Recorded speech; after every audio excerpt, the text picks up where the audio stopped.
Cheikh Ahmed Tidiane Ndao lañ koy wax di koo xam ni dañ ko xamoon ci siratu nabawiya ak jàngale diine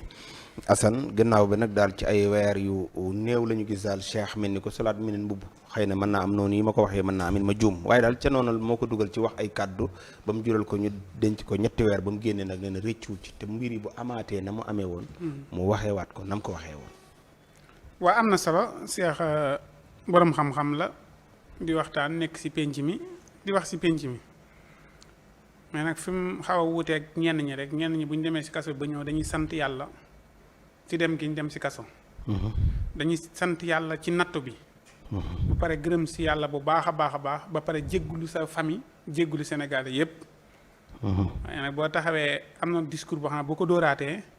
day mel ne ñu doon julli di ñaan ñi doon wàcc kaamil di ñaan ñi doon taal seen oto di dem ci bureau yi di ñaan ñi doon jéggulu ñun ñëpp daal da nga leen a xamal yooyu ngi leen doon def dem na ci zéro ndax li ma waxoon réccuwuma ko te bu doon tey den tey ma waxaat ko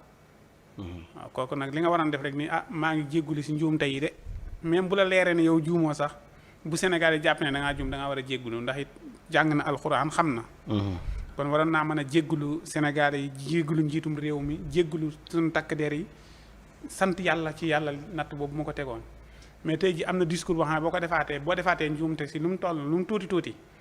maam ñi la doon ñaanal dañuy toog seetaan waaye boo demee ba fekk ña nga waroon a fekkiwaat dañ naan yow kat yaa waxoon ne réccu woo si dara dañ laa tooñ tëj la ndax loolu la wax mais dañ ko tooñ tëj ko te jégguluwu leen mus ta jéggulu tey réccu dara ci li mu waxoon kooku nag bu la mel na amaatee lu mu tuuti léegi même bu garaawut sax mën nañ koo jël dugalaat ko foofa pour mën koo continuer procédure am te mën naa metti si moom ginnaaw daal kilifa la daal mais noo jàngatee ci ginnaaw bi mu waxee ba pare man am nañu bëri borom xam-xam yu ma jotat ñu ma waxtaan mais dañuy daal Cheikh ma ñu gisoon mu doon jàngale diine léegi ab politicien la ñu gis parce que xam nga bind na fa ab xasida ci biir am na yu ni mu ko waxee mais Cheikh mi ñu gis daal dañu ni daal Cheikh am na ku ne ci note bi ab politicien bu nekkul ci note bi Cheikh day politique léegi non Cheikh politique ut mais day am léeg-léeg day am luy am comme ça laataa muy wax